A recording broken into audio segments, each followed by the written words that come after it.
In this video, we're going to talk about a great way to go about learning words and to improving your comprehension. And now it's not a typical way. In fact, when I tell you, you may say, really? But it is a very effective way. We have been preaching the gospel of what I call in-context reading for well over a year now, and it has helped thousands of students do very well on the GRE, specifically the GRE verbal section. So let's look at this first point. Read from challenging, well-written, but not necessarily scholarly sources. So this is what you're doing.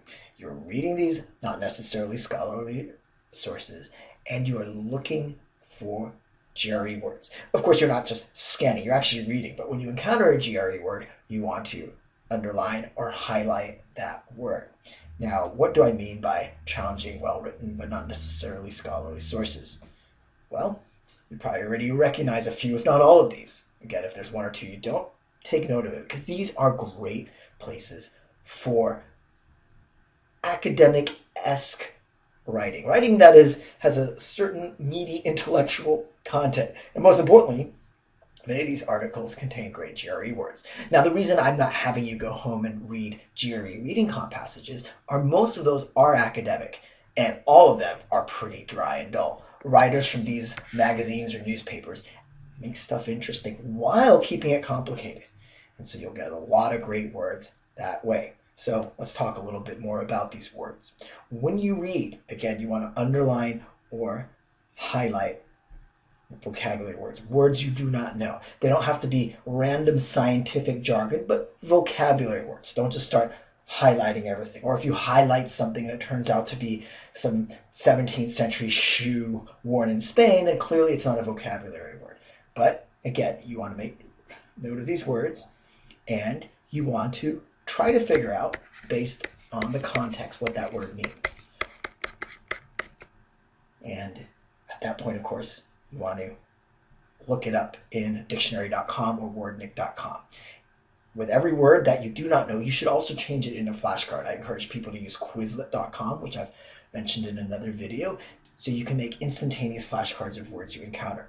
So essentially, you turn words into flashcards after you go to wordnik.com or dictionary.com to actually look at the definition. And then you can go to any of these three sites here.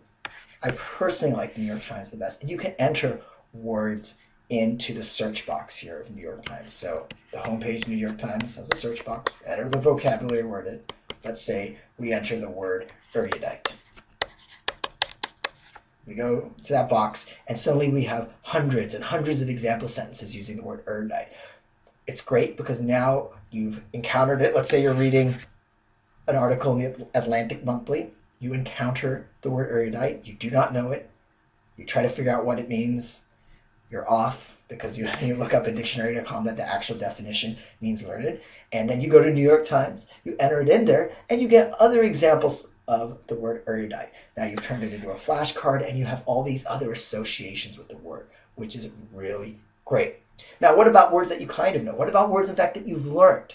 And you may say, isn't it redundant? I've already learned these words. Sure, you don't necessarily have to turn every word you read into a flashcard, especially if you know that word. But the great thing about doing this in-context reading exercise is that when you've learned a word, maybe you've studied for 2 months, and that word came up a few weeks ago, when you actually see it randomly, when you're reading an article from the New Yorker, it strengthens this connection in your brain with that word. It's almost like this surprise, like, oh, it's that word. And that really was what will get words into long-term memory. And so you're not just reading for new words, but you're reading to strengthen existing neuron connections with the vocabulary you've been learning.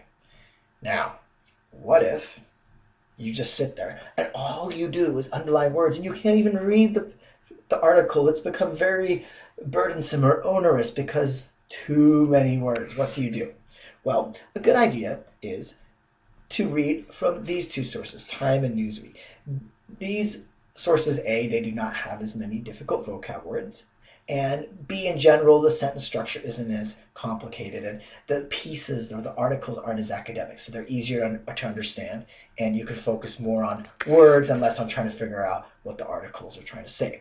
Of course, once this becomes easier and your brain is starting to become more adept at understanding these complex sentence structures, you can go back to the New York Times and the Atlantic Monthly, Scientific American, etc. And the whole point is, though, and I should add here, you don't want to just say, oh, look, it's Newsweek and it's something about the latest Apple application or the latest Apple device. Sure, there may be GRE words in there, but in general, you want to read long articles. Articles on stuff you're maybe not that familiar with. So, for instance, if you go to the New York Times or the New Yorker, there's many little paragraphs. You don't want to read those. You want to read the long piece that's about this new electron or this something that scientists or physicists have discovered, and it's a 10-page piece. That's what we're going for here, because you want to have these longer pieces that have lots of difficult words, GRE words, and again, difficult sentence structure.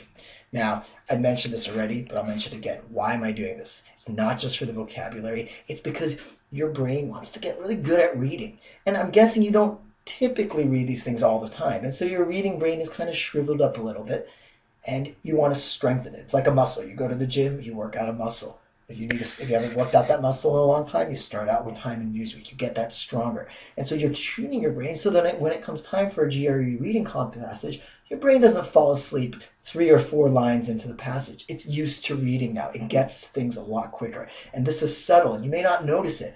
But if you think back after a couple months, wow, the way I'm reading these passages, they seem so much easier. Sure, I'm still missing a question here and there, but I'm getting what the passage is saying without having to reread the passage over and over again. Speaking of which, we have here this sentence structure is complicated. So again, if the sentence structure here is not complicated enough, find an article or find a piece in which you're always challenging yourself.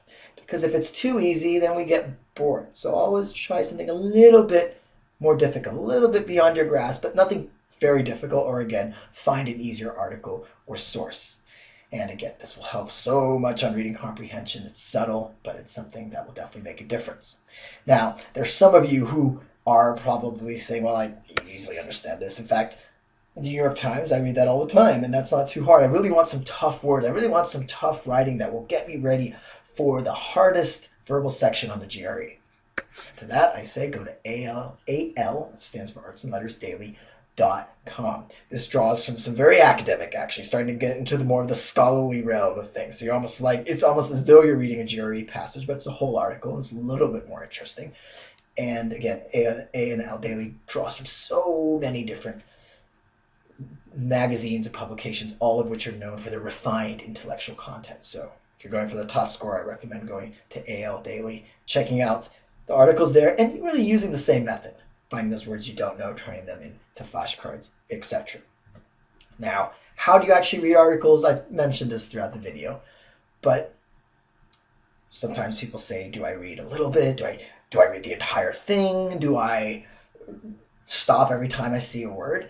And I would say it's up to you if you want to stop reading and look up a word. I would say read through a page, highlight those words if possible. If you have an e-reader, you're going to highlight application. And then after the page, stop and then go back and look at those words again, try to guess what those words mean and actually look them up.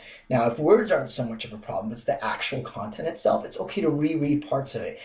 This is not a timed exercise. You're not just trying to rush through and get to the end of the article. So it's okay to reread sentences that are complicated. Again, it gives your brain time to adapt to this more difficult reading. Now, if you're sitting there just rereading and rereading, clearly the article is too difficult and you should try easier stuff. Again, you don't need to read it all at once. I just recommended doing a page at a time, going back, reading those words, maybe 2 pages at a time. If you get to the point though where you are able to read an article all at once, some of these articles are very long and difficult, that just shows your reading brain is in great shape. So not a bad thing if you can, but try to break it up because it's okay if you do. Maybe each reading, try to add more pages in one sitting just to push yourself a little bit more.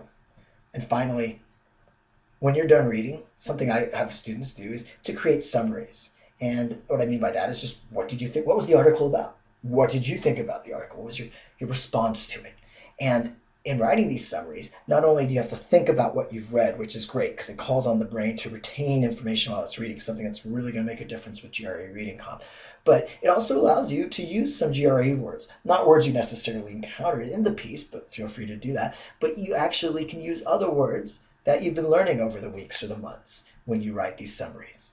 So, in summation, what we're doing is, instead of sitting and reading only GRE reading comp passages, which again is pretty dull, pretty boring, you're actually reading something that's somewhat more interesting. You'll learn a little bit about the world, and you're strengthening or tuning your reading brain.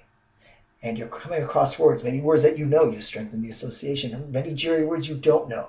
And you don't just meet these words as some boring flashcard, this word means that, this word means that, but you actually get to know these words in the intimate context. And that's what the GRE verbal is all about, in context recognition. Not what's the definition of the word, but how is the word used in a sentence. Again, reading these articles will help you do this.